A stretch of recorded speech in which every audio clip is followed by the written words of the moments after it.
The 2017 Ford C-Max Hybrid. Is this a crossover, a small minivan, a taller hatchback of some sort, or perhaps it's a real combination of all three? I'm Jay, and welcome to this latest episode of Car Buzz Unboxing Reviews, and yes, this is the C-Max Hybrid. And before I get started, I want to thank Future Ford of Sacramento for letting us come on down and shoot this for you today. So, the Ford C-Max Hybrid, well, there's two things you need to know about this. There is the hybrid, which you see here, and the C-Max Energy, which is a plug-in hybrid.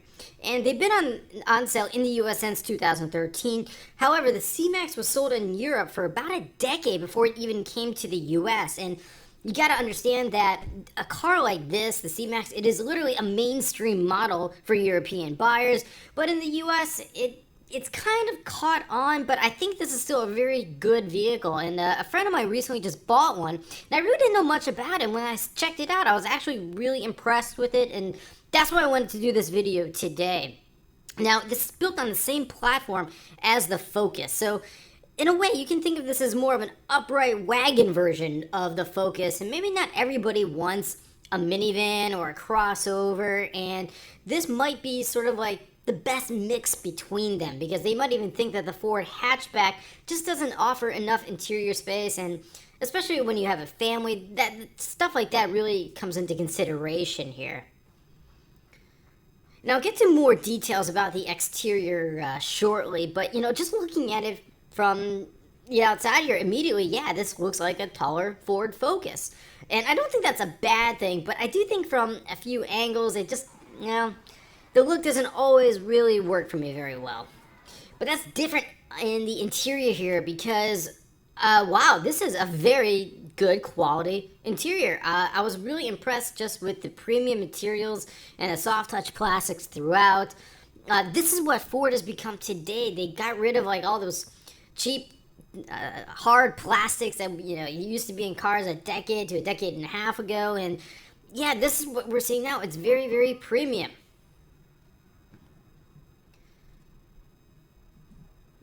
Now, they call this interior light stone leather, and yeah, I like it. I think the contrast with that black trim, it looks very, very nice. And when you get a better look at the dashboard in a second, yeah, it's going to look almost identical to the one in the Focus, and like I said, that's not a coincidence. Now, you get a lot of standard features here. You get these 10-way power driver's seat, 4-way manual passenger seat. Get this nice leather-wrapped shift knob and steering wheel. And the second row folds flat 60/40. There's also ambient lighting, dual-zone automatic climate control, in-floor and rear storage, and finally the Sync 3 system. Now, that replaces my Ford Touch, and I'll show you that in a moment. Yes, the rear seats, like I said, these fold flat, and yeah, this is actually a very spacious rear. I mean, I think for tall adults, maybe on a long road trip, they may not be the most comfortable after a while, but generally speaking, I think this is really geared towards families, the C-Max here, and for what the amount of space that it offers inside, while it's not quite as much as that of from the driver's seat, what I like about the C-Max here compared to the Focus hatchback is, yeah, you do get sort of a raised ride height. So I know a lot of people love crossovers today because, yeah, you sit up higher. That's sort of the new trendy thing.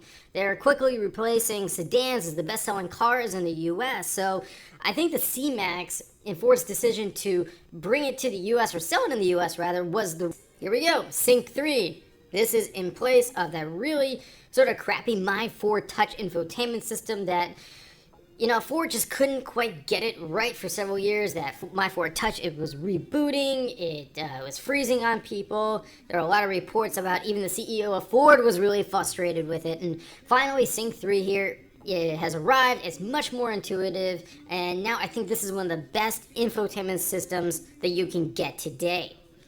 Now, this particular Ford C-Max, this is the SEL Hybrid, so it's like the mid-range of the C-Max lineup. You get a premium audio navigation system, HD radio with 9 speakers, also the hands-free technology package, which includes the power liftgate, rear-view camera, keyless entry, parking technology package, and the active park assist.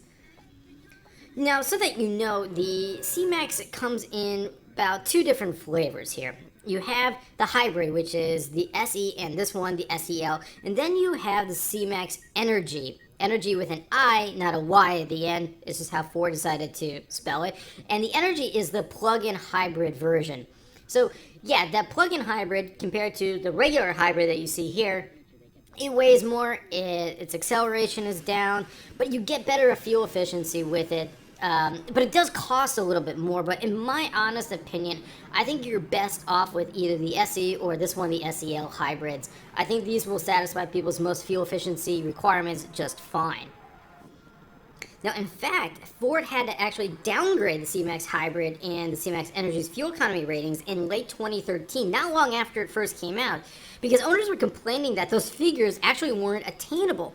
Now, Ford said the disconnect between real-world efficiency and the EPA figures is because it derived the C-Max's fuel economy from that of the Fusion Hybrid, when motors for a combined output of about 190 horsepower. And it sends power to the front wheels through a CVT. CVT, of course, is continuously variable transmission. And performance, 0 to 60 miles per hour in 8.8 seconds. Top speed is electronically limited to 115 miles per hour. And the vehicle weighs a grand total of 3,640 pounds. And yeah, that's kind of heavy. It's quite a bit heavier than a Focus hatchback. And again, it's because of that big lithium-ion battery that you saw under the floor of the cargo hold. And yeah, it's just sort of how it is with a hybrid. So how does it drive? Well, I gotta say, this is actually somewhat fun to drive. It was more so than the Prius V, but then again, just about anything is more fun to drive than a Prius. And it has an overall smooth and comfortable ride. Now, the Focus 5-door hatchback is more fun to drive, but then again, that vehicle weighs 650 pounds less. So what's some of the competition here? Well, I keep mentioning the Prius, and that's, well, it's the main competitor here. You have the Toyota Prius V, starts at around $27,000 to the low $30,000 range. And again, the Prius V is based on the previous generation Prius. You also have the brand new Prius out there and the Chevrolet Volt. Now, unlike the Prius V, like the C-Max here, is like a raised hatchback crossover slash minivan combination. So the war between these two hybrids is, well, it's limited to the Prius V and the C-Max hybrid. And I think this is an overall a really good car. Now, the pricing, the base SE hybrid starts at $24,000. This is the SEL, has a base price of just over $27,000, but this car is about $3,395 worth of options, and combined with the $875 destination fee, you're looking at a grand total of $31,440 for this vehicle right here.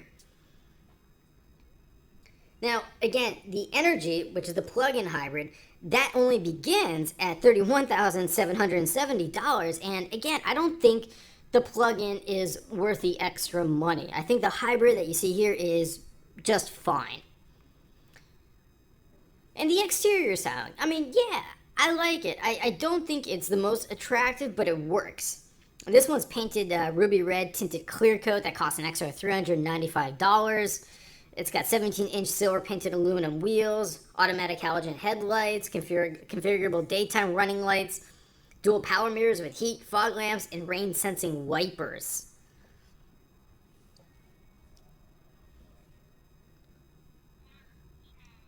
And I've actually been starting to see more of these on the road lately, and I think it's because people